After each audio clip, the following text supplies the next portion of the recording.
Hello बच्चों, आज हम लोग मराठी अक्षर भारती इयत्ता 9वी का लेसन नंबर 11 आभाळातल्या पाऊल वाटा इसके क्वेश्चन एंड आंसर स्टडी करेंगे।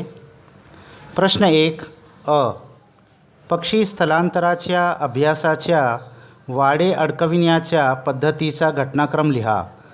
तो बर्ड्स को जो एल्यूमिनियम के टैग्स लगाते हैं वो किस प्रोसेस से लगाते हैं वो लिखना है। तो एक विशिष्ट भागात अनेक पक्षी पकडून त्यांच्या पायांत ॲल्युमिनियमचे बनवलेले वाडे अडकवणे। तो अलग अलग हिस्से में अलग अलग बर्ड्स लोग को पकड़कर उनके पैर में एल्युमिनियम का टॅग्स लगाते हैं। 2 वाड्यावर ज्या संशोधन संस्थेने ते लावले त्याचे नाव आणि खुनेचा क्रमांक लिखने। उस टैग के ऊपर जिस संस्था ने उसको लगाया है उसका नाम और वो टैग नंबर लिख देते हैं। 3 कोणत्या क्रमांकाचे वाडे कोणत्या पक्ष्याला कुठे आणि केव्हा लावले त्यांची नोंद ठेवणे। अब कौन से क्रमांक का कौन से नंबर का टैग किस पक्षी को कब लगाया गया है उसका नोंद रखना, उसका लिस्ट रखना। 4 वाडे अडकवलेले पक्षी पुनः मोकड़े छोड़ना। अब फिर वो जो टैग लगा देने के बाद में उन पक्षियों को फिर से फ्री छोड़ देना। आ पक्ष्यांच्या स्थलांतराची वैशिष्ट्ये लिहा। बर्ड्स जो माइग्रेशन करते हैं तो उसकी क्या स्पेशलिटीज़ है। 1 थंडीत खाली दरीत किंवा सकल भागात उतरतात। ठंडी के मौसम में वो नीचे वैली में या प्लेन लैंड्स में आ जाते हैं। 2 उन्हाळ्यात पुन्हा वर सरकतात। गर्मी के मौसम में फिर से ऊपर पहाड़ी हिस्से में चले जाते। 3 एकूण काही किलोमीटरचा प्रवास करतात, बहुत किलोमीटर का सफ़र करते हैं। 4 अन्न मिळेनासे झाले कि प्रांत सोडून जातात। जहाँ पर उनको खाने के लिए अन्न नहीं मिलता है तो वहाँ से फिर वो लोग माइग्रेशन कर लेते हैं। ई स्थलांतर करणाऱ्या वेगवेगळ्या जातींतील पक्ष्यांचे साम्य घटक लिहा। माइग्रेशन करने वाले अलग अलग टाइप के स्पीशीज़ के बर्ड्स के कॉमन चीज़ क्या है। 1 सूर्य दक्षिणेकडे झुकू लागला कि त्यांचे मन उछल खाते। सूरज दक्षिण की तरफ जब सेट होने लगता है तो उनको बेचैनी हो जाती है कि ठंडी आने वाली है। 2 एका जातीचे अनेक पक्षी एकत्र येऊन ठराविक मुहूर्ताला प्रयाण करतात। तो एक टाइप के एक स्पीशीज़ के बहुत सारे बर्ड्स एक साथ आके एक साथ माइग्रेशन स्टार्ट करते हैं।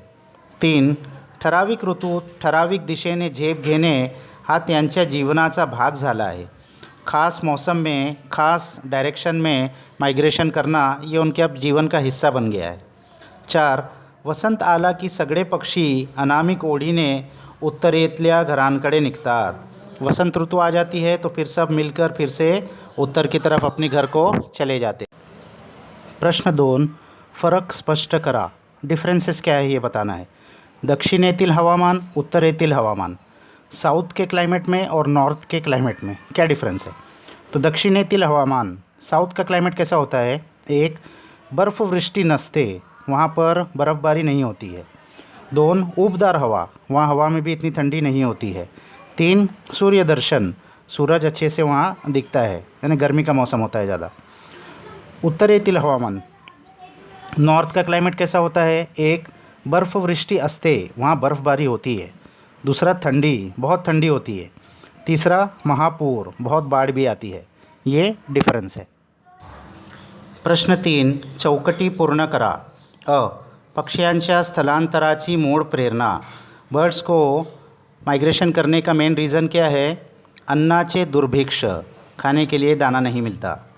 आ बलाकांचे भारतात स्थलांतर होणारे देश। बलाक पक्षी भारत में कौन से देश से आते हैं। जर्मनी, साइबेरिया, ये 2 कंट्रीज से आते हैं।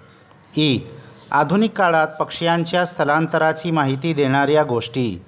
इस नए ज़माने में पक्षी लोग के माइग्रेशन कैसे मालूम पड़ता है। विमाने, रडार यंत्रणा, प्लेन से, एरोप्लेन से और रेडार से।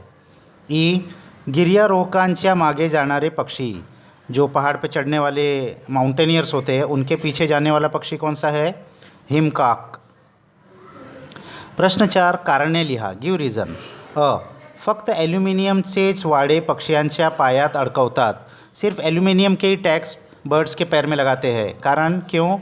ते हलके असतात म्हणून पक्ष्यांना त्यांचे ओझे होत नाही, क्योंकि वो लाइट वेट होते हैं, इसके लिए उससे उनके पैर में वज़न नहीं होता।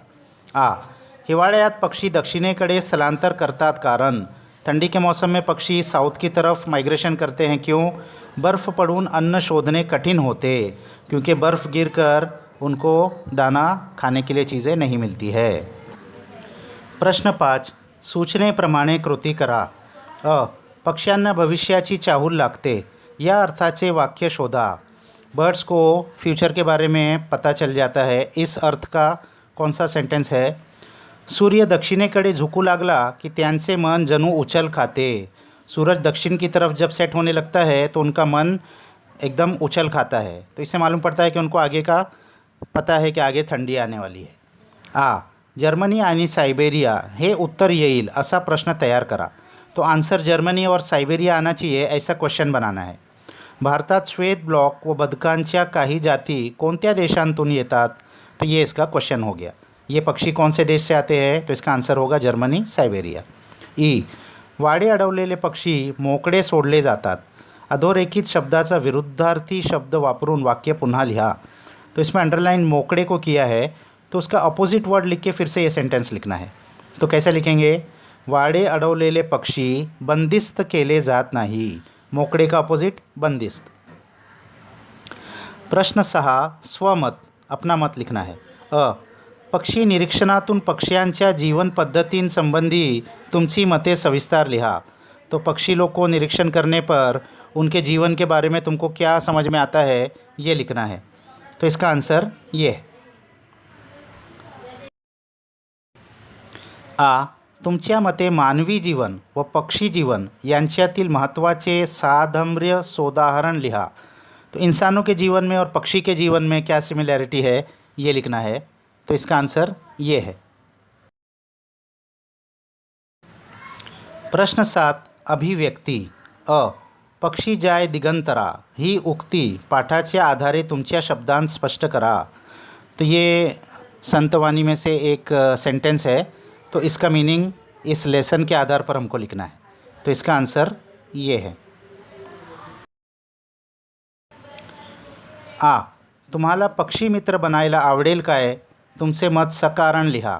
तुमको पक्षियों का मित्र बनने, फ्रेंड बनने अच्छा लगेगा क्या? तो तुम्हारा मत लिखो रीज़न के साथ. तो इसका आंसर ये है.